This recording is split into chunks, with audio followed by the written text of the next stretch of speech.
Hello friends, அனைவருக்கும் இனிய அக்ஷய திருத்தி நல்வாழ்த்துக்கள். ஸோ எல்லோரும் தங்கம் வாங்கி சந்தோஷமாக இருக்கிறதுக்கு ஒரு சின்ன வாழ்த்துக்களை சொல்லிவிட்டு அக்ஷய திருத்தி ஸ்பெஷல் ஸ்வீட் செய்கிறதுக்கு நம்ம போயிடுவோம். ஓகேங்களா? அக்ஷய திருத்திக்கு ஒயிட் கலர்லேயே எனக்கு ஒரு ஸ்வீட் வேணும் அப்படின்னு கேட்டதுனால நம்ம மில்கை வச்சு இன்றைக்கி ஒரு ஸ்வீட் பண்ண போகிறோம். அதுக்கு நான் 1 லிட்டர் மில்கை வந்து ஃபஸ்ட்டு காய்ச்சி எடுத்துக்கிறேன்.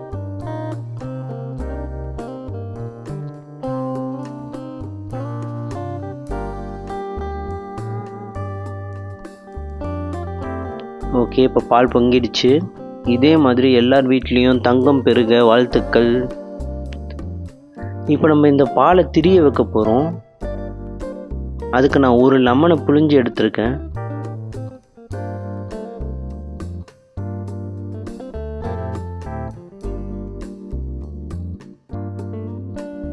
ஓகே, பால் தெரிய ஆரம்பிச்சிச்சு. இப்போ நம்ம இது வந்து ஃபில்ட்ரு பண்ணி எடுத்துப்போம்.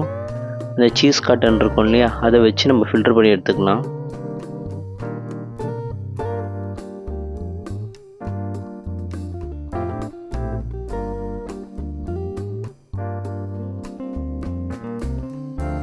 ஓகே, இது இப்போ நம்ம அப்படியே தொங்க விட்டோம்னு வச்சுக்கோங்களேன், அது ஃபுல்லாக தண்ணியெல்லாம் ஃபில்டர் ஆகி அப்படியே உங்களுக்கு வந்து பன்னீர் ரெடி ஆகிடும். இதில் வந்து பால்கோவா பண்ணலாம். அந்த திரிபால் கோவாலாம் இது திரிபால் கோவா இப்படி தான் பண்ணுவாங்க. இதில் அப்படியே சுகர் ஆட் பண்ணிங்கன்னா திரிபால் கோவா. இதை வந்து அப்படியே பன்னீர் பட்டர் மசாலாவில் சேர்த்திங்கன்னா பன்னீர் பட்டர் மசாலா ரெடி ஆகிடும்.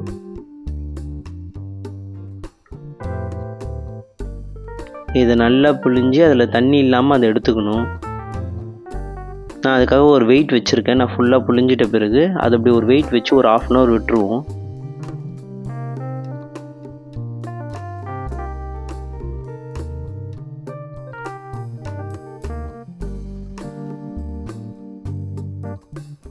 பார்க்குறதுக்கு அப்படியே சூப்பராக இருக்குங்க. இதில் வெறும்னே நம்ம சர்க்கரை போட்டு சாப்பிட்டாலே அவ்வளோ டேஸ்ட்டாக இருக்கும்.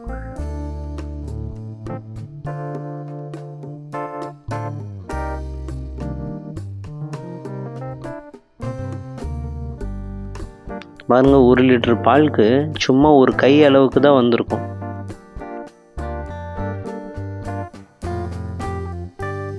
பார்த்தீங்களா?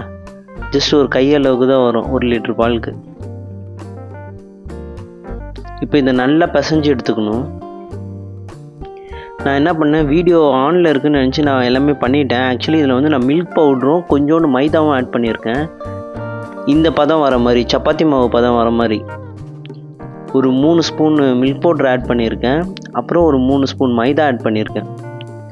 ஸோ எனக்கு இந்த மாதிரி ஒரு பதத்துக்கு வரணும் அப்படின்றதுனால இது வந்து அப்படியே பால்கோவா மாதிரி இருக்கும் சாப்பிட்றதுக்கு.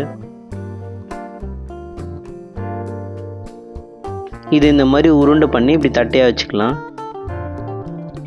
ஆக்சுவலி இந்த ஸ்டேஜில் நீங்கள் கோவாவை ஆட் பண்ணுவாங்க. ஸ்வீட்டே இல்லாத கோவாவை ஆட் பண்ணி பசைஞ்சிங்கன்னா இன்னும் சூப்பராக இருக்கும்.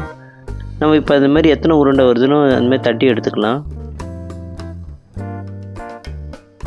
அந்த வெறும் பாலை மட்டுமே வச்சு பண்ணியிருந்தோன்னா வெறும் 4-5 தான் வரும், அதுக்கு மேலே வராது. ஸோ இப்போ வந்து நமக்கு ஒரு 14 பீஸ் வந்திருக்கு. இதை வந்து நம்ம கொஞ்ச நேரம் சர்க்கரை பாகில் ஊற வைக்கணும். அதுக்கு நான் வந்து சர்க்கரை பாகு ரெடி பண்ணுறதுக்கு தண்ணி ஊற்றிருக்கேன். தண்ணி சூடானதும் நம்ம என்ன பண்ணலான்னா சுகரை போட்டு அது சுகரை கரைய வச்சுக்கலாம். இதுக்கு பதம்லாம் எதுவுமே கிடையாது, சுகர் கரையணும், அவ்வளோதான். கரைஞ்சிருச்சு. இப்போ நம்ம என்ன பண்ணுவோம், அந்த தண்ணியை நல்லா சுற்றி விட்டுட்டு நம்ம அப்படியே அது ஒரு பீஸாக உள்ளே போட ஆரம்பிச்சிடலாம்.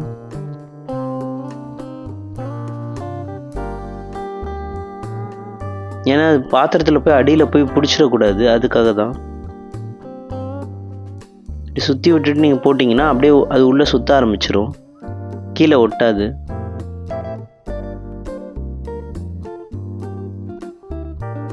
ஓகே, இப்போ நம்ம எல்லாத்தையும் போட்டாச்சு. நம்ம இப்போ என்ன பண்ணுறோன்னா ஒரு ஃப்ளேவருக்காக ஏலக்காவை ஆட் பண்ணுறோம். அது வந்து ஜஸ்ட் ஒரு 5 to 10 minutes அந்த ஜீராவில் ஊறினாலே போதும். ஸோ அதனால் நம்ம அதை இறக்கி வச்சிடலாம். இப்போ நம்ம வந்து பார்த்திங்கன்னா ரப்டி பண்ண போகிறோம். அந்த மில்க் ஸ்வீட் மேலே போடுறதுக்காக ரப்டி ஒன்று ரெடி பண்ண போகிறோம். அதுக்கு நான் வந்து கொஞ்சோண்டு பால் ஊற்றிருக்கேன். ஒன்றும் இல்லை, இப்போ இந்த பாலை நல்லா சுண்ட விடணும். இது பார்த்தீங்களா இப்போ நல்லா சுண்டிடுச்சா. இதில் வந்து நான் குங்குமப்பூ ஆல்ரெடி ஊற வச்சுருந்தேன். சும்மா லைட்டாக அந்த எல்லோயிஷ் கலருக்காக. ஏன்னா இந்த ஸ்வீட் வந்து லைட்டாக எல்லோயிஷாக இருந்தால் பார்க்குறதுக்கு அழகாக இருக்கும், அதனால்.